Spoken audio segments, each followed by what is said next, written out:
Hello guys, welcome to the Valley of Rocks, or sometimes called Valley of the Rocks. It's a dry valley that runs parallel to the coast of the North Devon, England, about 1 kilometer or 0.6 miles to the west of the village of Lynton.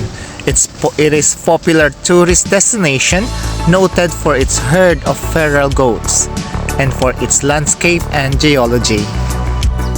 The valley has a good exposure of the Lynton beds, formerly the Lynton Formation, that are among the oldest Devonian rocks in North Devon and are highly fossiliferous. Also of note are the periglacial features formed when this area was at the limit of glaciation during the last ice age.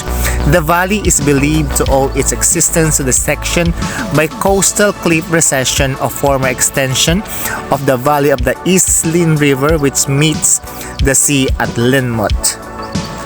There is a cricket ground which hosts the Lynton and Lynmouth Cricket Club, founded in August 1876. Open-air theater productions have taken place in the summer since 2016.